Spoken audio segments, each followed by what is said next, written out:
পয়গম্বর মুসা নবী আল্লাহর কাছে কথা বলার জন্য যাচ্ছে, এমনি একজন ধনী লোকের সাথে সাক্ষাৎ।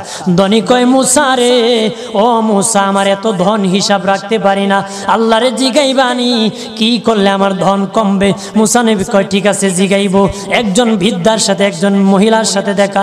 মহিলা কয়, মুসা কই যাও,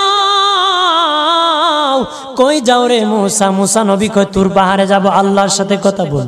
মুসা রে, আল্লাহরে জিগাইবানি, আমি গরিব মানুষ, আমি ভালো কিছু কিনতে পারি না, ছেলে মেয়েকে ভালো কিছু খাওয়াইতে পারি না, ভাঙ্গা ঘর, এত গরিব, ভালো করে ঘর বানাইতে পারি না, আল্লাহরে জিগাইবানি কি করলে আমার উন্নতি হবে, ধনী হব, টাকা পয়সা হবে, আল্লাহরে জিগাইবানি। আল্লাহ মুসা নবী কয়, ঠিক আছে, আল্লাহরে জিগাইব, তুমি কেমনে ধনী হইবা?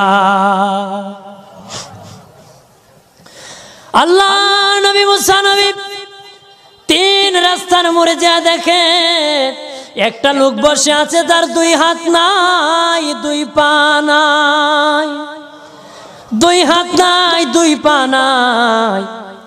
ওই লোক ডাক দিয়া কয়, মুসা রে, জীবনে কোনোদিন নিজে হাঁটতে পারি নাই, নিজ হাতে খেতে পারি নাই, কেউ খাওয়াইলে খাই, নতুবা উপবাস থাকি, বৃষ্টি আসলে ভিজি, সেখানে আমি আবার শুকাই। ও মুসা, জীবনে কোনো কাজে দুনিয়ার লাগি নাই, আল্লাহরে জিগাইবানি কোন কারণে আমারে বানাইছে? আল্লাহ কয়, জিগাই মনে। মুসা নবী কয়, আল্লাহরে তোর পাহাড়ে মুসা নবী, মুসা ছিল কালিমুল্লাহ, কথা বলার প্রেম ছিল, কথা বলতো, কথা বলার প্রেম ছিল। কথা বলতে বলতে শেষ দিকে আল্লাহ গো, আশা